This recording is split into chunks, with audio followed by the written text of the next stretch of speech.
Bolehlah bagi kat jiran sikit.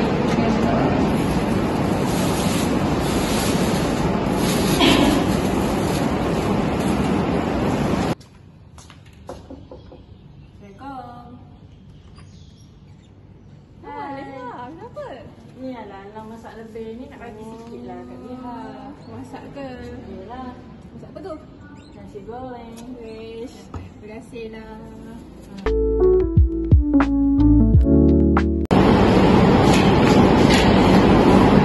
Dia buat apa ni?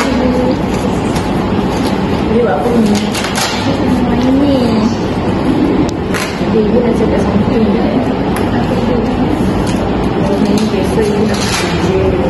Ni nak pergi mana? Dia nak work lah yang dia nak kerja. Macam ni tak makan. Ada tidak? Apa lagi?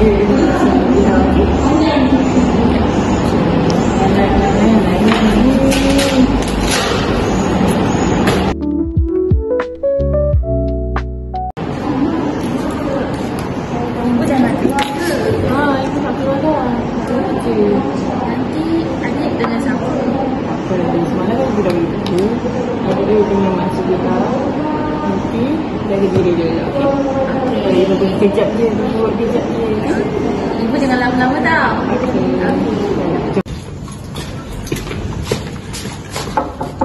Assalamualaikum.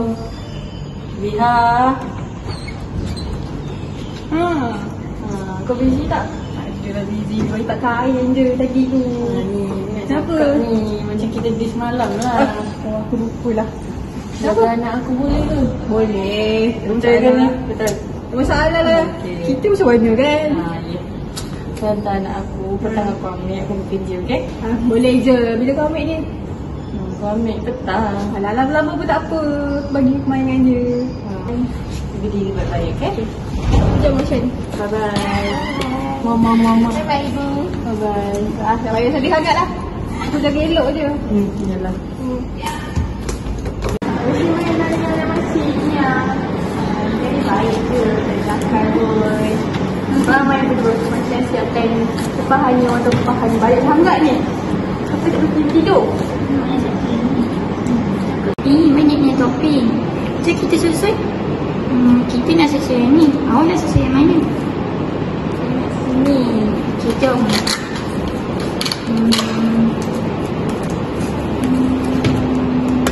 Ni. Ni satu.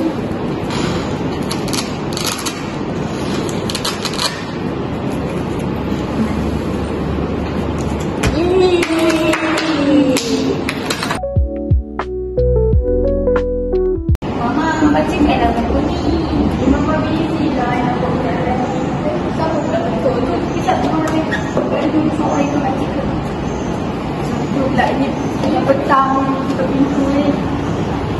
Siapa pula lah ni petang-petang tutup pintu. Hai. Dah rupanya. Balik dah? Ya, dah balik kerja dah. Mana anak aku? Ada tu tengah main dengan Nia tu. Masuk ni. Masuk je lah balik macam tu. Main juga kau ni. Sampai ni Rachel. Yeay. Hai Ibu. Hai Ibu. Okey, hari ni sangat happy main dengan kakak. Apa nama awak? Mia. Cantiknya. Macam mak dia lah.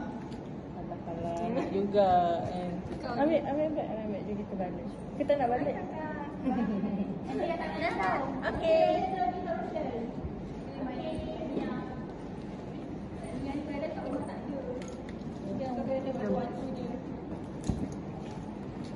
Bye kakak.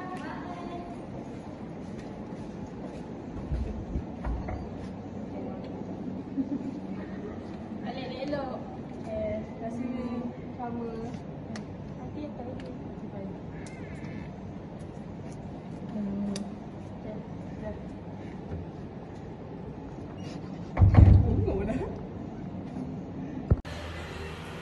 Okey, kesimpulan yang kita dapat dari dalam video yang kita tengok tadi. Okey, jiran ni, kita sebagai jiran, kita kena bukan pentingkan diri sendiri lah, orang cakap jangan pentingkan diri sendiri. Kita perlu ada kejiranan dalam diri, tolong menolong, bekerjasama. Lagi satu, kalau kita ada masalah apa-apa pun, jiran kenal kita, kita kenal jiran kita kan. Kita ada saling menolong. Okey, itu saja. Terima kasih.